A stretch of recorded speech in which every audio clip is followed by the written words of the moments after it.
नमस्कार दोस्तों, मैं हूं दीपक चौरसिया और मेरे इस सोशल मीडिया के मंच पर आपका स्वागत है। आज हम बात करेंगे एक ऐसे विवाद की जिसके चलते उत्तर प्रदेश की राजनीति में एक बार फिर से उबाल आ गया है। ये विवाद है शंकराचार्य विवाद। अब आप जानना चाहेंगे कि ये शंकराचार्य विवाद है क्या। माघ मेले के अंदर कार्तिक पूर्णिमा के दिन शंकराचार्य अपने दल बल के साथ स्नान के लिए जाना चाहते थे, लेकिन सरकार ने उनको वो परमिशन नहीं दी और उनका ये आरोप था कि उनके बटुकों को चोटी खींच खींच कर मारा गया।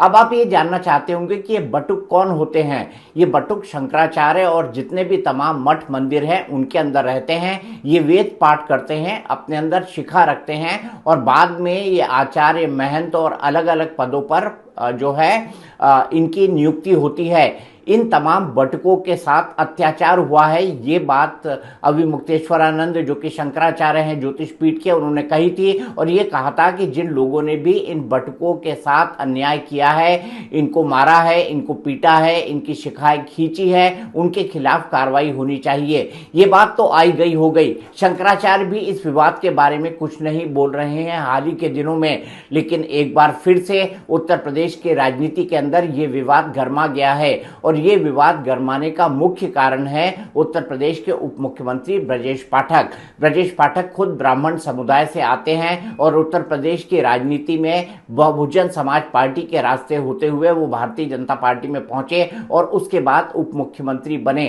ब्रजेश पाठक जो है उन्होंने ये कहा था कि शिखाएं, बटुकों की शिखाएं खींचना बिल्कुल गलत था। अगर किसी ने ऐसा किया है तो ब्राह्मण देवताओं के साथ ये बड़ी नाइंसाफी हुई है और इसके लिए वो बाकायदा क्षमा मांगते हैं। लेकिन आज वो इससे एक कदम आगे चले गए। उन्होंने साफ साफ कहा कि जिन्होंने भी बटुकों की शिखाएं खींची है और उनके साथ जो है दुर्व्यवहार किया है, साथ ही साथ उनकी पिटाई की है, उनके खिलाफ कार्रवाई होनी चाहिए। अब योगी सरकार का एक मंत्री ही और खुद उप मुख्यमंत्री ही इस बात की मांग कर रहा है कि बटुकों के ऊपर जिन्होंने अत्याचार किया है, जिन्होंने उनकी मार पिटाई की है, उनके खिलाफ कार्रवाई होनी चाहिए।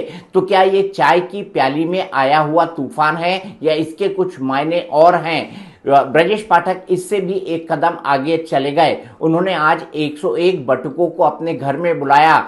न केवल घर में बुलाया बल्कि उनको सम्मानित किया, उनके ऊपर फूल बरसाए और साथ ही साथ ये जताने की कोशिश की कि ब्राह्मण समुदाय के साथ भारतीय जनता पार्टी खड़ी हुई है। अब सवाल ये खड़ा होता है कि क्या वाकई में शंकराचार्य विवाद के बाद ब्राह्मण समाज भारतीय जनता पार्टी से दूर गया है, जिसके चलते ब्रजेश पाठक ये सब कर रहे हैं। कुछ लोग इसे ब्रजेश पाठक की डैमेज कंट्रोल एक्सरसाइज मानते हैं, वहीं कुछ लोगों का ऐसा मानना है कि ये सरकार के अंदर हो रही सरफुटअवल है। सब बात इस बात को बहुत अच्छी तरह जानते हैं कि ब्रजेश पाठक और केशव प्रसाद मौर्य उत्तर प्रदेश के मुख्यमंत्री योगी आदित्यनाथ से बिल्कुल अलग लाइन लेते हैं। ऐसे में ब्रजेश पाठक ने बटुकों का जिन्न एक बार फिर से बाहर निकाल दिया है, वो भी 1 महीने के बाद। ये जो पूरा मामला हुआ था ये कार्तिक पूर्णिमा के दिन प्रयागराज के अंदर हुआ था और कार्तिक पूर्णिमा के दिन जब शंकराचार्य स्वामी अविमुक्तेश्वरानंद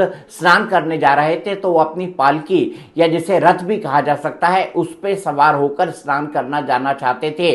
लेकिन चूंकि माघ मेले के अंदर करोड़ों श्रद्धालु उस वक्त वहां पर मौजूद थे, इसलिए उनको इसकी इजाजत नहीं मिली। इसी वक्त जो है बटुकों को पुलिस और वहां के जो सुरक्षा बल थे उन्होंने बटुकों के साथ झूमा झटकी की और आरोप ये भी लगा कि उनकी शिकायत खींची गई, उनको लाठी डंडों से पीटा गया। इसी के बाद से जो है ये पूरा मामला सत्ता के फोरफ्रंट पर आ गया था। इसके बाद योगी आदित्यनाथ ने भी स्वामी अविमुक्तेश्वरानंद जो ज्योतिष पीठ के शंकराचार्य अपने आप को कहते हैं, उनके बारे में टिप्पणी की थी। उन्होंने हरियाणा के कार्यक्रम में साफ साफ कहा था कि कालनेमी प्रवृत्ति के लोग, हालांकि उन्होंने इसमें शंकराचार्य का नाम नहीं लिया था, इसके बाद भी विधानसभा के अंदर उन्होंने भाषण देते हुए ये बात साफ साफ कही थी कि कानून का हर किसी को सम्मान करना चाहिए और उन्होंने अविमुक्तेश्वरानंद की जो पदवी है उस पर सवाल उठाए थे।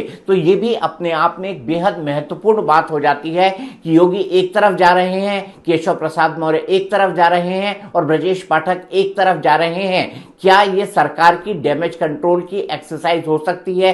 क्या मैं ऐसा मानता हूं? मैं ऐसा बिल्कुल नहीं मानता। मुझे ये लगता है कि ब्रजेश पाठक और केशव प्रसाद मौर्य ने इस संबंध में जो जो बयान दिए हैं वो तमाम बयान जो है योगी आदित्यनाथ की आभा मंडल को कम करने की जो है नियत से दिए गए हैं, मेरा ये मानना है। क्योंकि बटकों को अपने घर पे बुलाना, उनका सम्मान करना, उनकी पूजा करना, ये बताता है कि ब्रजेश पाठक इस विवाद को फिर से जिंदा करना चाहते थे और ऐसा करने में वो कामयाब रहे, वो भी ठीक 1 महीने से ज्यादा के बाद। अब 1 महीने से ज्यादा के बाद क्या इसे ब्राह्मणों के नाराजगी को दूर करने का उपाय माना जा सकता है? मैं ऐसा इसको कमोबेश बिल्कुल नहीं मानता। अब यह समझना बेहद महत्वपूर्ण हो जाएगा कि ब्राह्मण समाज आखिरकार उत्तर प्रदेश की राजनीति के अंदर इतना महत्वपूर्ण क्यों है। यह समाज इसलिए इतना महत्वपूर्ण है क्योंकि ब्राह्मण समाज की आबादी न केवल 8 से 10% के बीच है, बल्कि ये कहा जा सकता है कि उत्तर प्रदेश का सबसे ज्यादा ओपिनियन मेकिंग समाज है। यानी ये जो समाज है, ये जो राय बनाता है, उसके आधार पर उत्तर प्रदेश की राजनीति के अंदर आमूलचूल परिवर्तन होता है। 2007 में आपको याद होगा ब्राह्मण दलित कॉम्बिनेशन बनाकर जो है मायावती सत्ता में आ गई थी, और आपको ये भी याद होगा कि बिना ब्राह्मणों के उत्तर प्रदेश में चुनाव नहीं जीता जा सकता। इससे पहले भी पिछले कार्यकाल के दौरान ये कोशिश हुई थी, जब विकास दुबे को इनकाउंटर के अंदर मारा गया था, तब ये बड़ी कोशिश हुई थी कि ब्राह्मणों पर अत्याचार हो रहा है उत्तर प्रदेश में योगी आदित्यनाथ के शासन में, क्योंकि योगी आदित्यनाथ खुद ठाकुर हैं और ब्राह्मणों के साथ वो जानबूझकर अन्याय करते हैं। ये एक नैरेटिव बनाने की कोशिश की गई थी, लेकिन ये नैरेटिव बिल्कुल नहीं बना और इसके बावजूद भी 2022 के अंदर योगी आदित्यनाथ सत्ता के अंदर आए थे। अब एक बार फिर से ब्राह्मण योगी के खिलाफ हैं, इस नैरेटिव को बनाने की कोशिश की जा रही है और इसमें उनके ही कैबिनेट के जो मंत्री हैं वो एक महत्वपूर्ण भूमिका निभा रहे हैं। ऐसे में योगी का काउंटर क्या होगा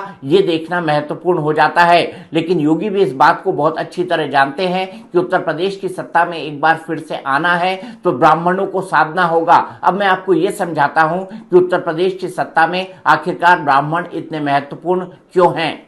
और आइए एक बार समझ लेते हैं कि उत्तर प्रदेश के अंदर ब्राह्मण वोटर इतना निर्णायक कौन क्यों है। प्रदेश में एक अनुमान के मुताबिक 7 से 10% ब्राह्मण समाज की आबादी है। मौजूदा 75 जिलों में 31 में ब्राह्मण प्रभावी भूमिका में हैं। पूर्वांचल, मध्य और बुंदेलखंड में ब्राह्मण समाज जिसके साथ जाता है उसी की ताजपोशी भी तय मानी जाती है। ब्राह्मण हमेशा से महत्वपूर्ण स्विंग वोट बैंक रहा है, यानी एक जगह से ये दूसरी जगह जाता है। ये मतदाता अक्सर चुनाव का रुख तय करते हैं। इसकी वजह भी है ये सामाजिक आर्थिक रूप से सशक्त हैं, मुखर होने की वजह से अन्य जातियों को भी प्रभावित करते हैं। जब भी ब्राह्मण वोटर किसी पार्टी या गठबंधन के साथ मजबूती से जुड़े हैं तो उस पार्टी को उसका बड़ा फायदा हुआ है। बस समस्या ये है कि ये कभी एक पार्टी के साथ लंबे वक्त तक स्थायी रूप से जुड़कर नहीं रहे।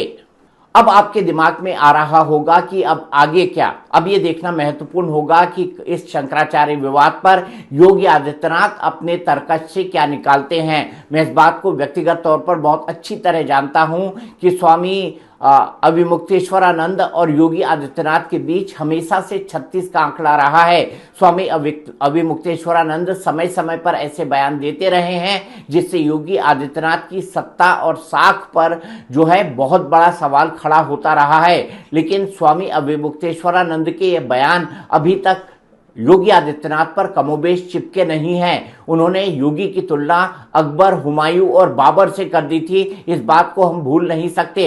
उन्होंने ये तक कह दिया था कि ये फर्जी योगी हैं, कोई भगवा कपड़े पहन लेने से और कान छिदवाने से योगी नहीं हो जाता। ये तमाम बातें हैं जो शंकराचार्य अविमुक्तेश्वरानंद योगी आदित्यनाथ के बारे में कहते रहे हैं। हाल ही में हमने देखा है कि उनके कुछ ऐसे बयान भी आए हैं जो राजनीतिक तौर पर बहुत सेंसिटिव थे और भारतीय जनता पार्टी के खिलाफ जाते थे। भारतीय जनता पार्टी के खिलाफ दिए गए स्वामी मुक्तेश्वरानंद के इन्हीं बयानों के चलते उन्हें कांग्रेस विचारधारा की तरफ झुका हुआ शंकराचार्य माना जाता है। ये कहा जाए भी तो गलत नहीं होगा। आपको याद होगा स्वामी स्वरूपानंद जो कि अभिमुक्तेश्वरानंद के गुरु थे और ज्योतिष और द्वारकापीठ दोनों के शंकराचार्य थे, वो स्वामी स्वरूपानंद मुखर तौर पर भारतीय जनता पार्टी और विश्व हिंदू परिषद के कार्यकलाप के विरोधी थे। पीवी नरसिम्हा राव के वक्त 6 दिसंबर 1992 को बाबरी मस्जिद ढा जाने के बाद स्वामी अभिमुक्तेश्वरानंद के गुरु स्वामी स्वरूपानंद ने रामालय ट्रस्ट बनाया था और पीवी नरसिम्हा राव और कांग्रेस की सरकार ये चाहती थी कि विश्व हिंदू परिषद का जो ट्रस्ट है उससे ये राम मंदिर न बने, बल्कि स्वामी स्वरूपानंद जो रामालय ट्रस्ट बना रहे हैं उससे ये राम मंदिर बने। तो भारतीय जनता पार्टी, विश्व हिंदू परिषद, योगी आदित्यनाथ, महंत अवैधनाथ, इनकी जो स्वामी स्वरूपानंद है इनकी अदावत बड़ी पुरानी है। इनकी राजनीतिक रंजिश अगर इसे कहा जाए तो मैं गलत नहीं कहूंगा। अगर इसे धार्मिक रंजिश भी कहा जाए तो गलत नहीं होगी, क्योंकि ये दोनों अपनी अपनी पीठ में तो प्रभावी थे, लेकिन ये दोनों एक दूसरे की लगातार खिलाफत करते रहे हैं। ऐसे में अगर स्वामी मुक्तेश्वरानंद योगी आदित्यनाथ को कोई और चैलेंज देते हैं या आने वाले समय में उनके लिए और मुसीबतें खड़ी करते हैं तो इसमें किसी को कोई संदेह या आश्चर्य नहीं होना चाहिए। स्वामी अभिमुक्तेश्वरानंद ने हाल ही के दिनों में गाय को गौ माता का दर्जा देने के लिए योगी आदित्यनाथ को 1 तारीख तक की डेडलाइन दी है। वो योगी आदित्यनाथ पर ये कहकर भी हमला करते हैं कि अगर वो योगी हैं, अगर वो महंत हैं, अगर वो संत हैं तो उनके राज्य में इतना ज्यादा बीफ का कारोबार क्यों होता है। ये बात समय समय पर स्वामी अभिमुक्तेश्वरानंद करते रहे हैं। अब 1 मार्च तक की डेडलाइन उन्होंने योगी आदित्यनाथ को दी है। इसके अलावा उनकी 8 मार्च की 40 दिनों की डेडलाइन भी पूरी होने वाली है, जिसमें उन्होंने योगी आदित्यनाथ से कहा था कि वो खुद को साधु संत साबित करें। वहीं उनके ऊपर माघ मेला ये आरोप लगा चुका है कि वो शंकराचार्य की पदवी जो अपने नाम के आगे लिखते हैं वो गलत है। ये विवाद हुआ कार्तिक पूर्णिमा के दिन और इस विवाद के बाद दोनों धड़े एक दूसरे के सामने खड़े हैं। लेकिन मेरा अभी भी ये मानना है कि भारतीय जनता पार्टी के अंदर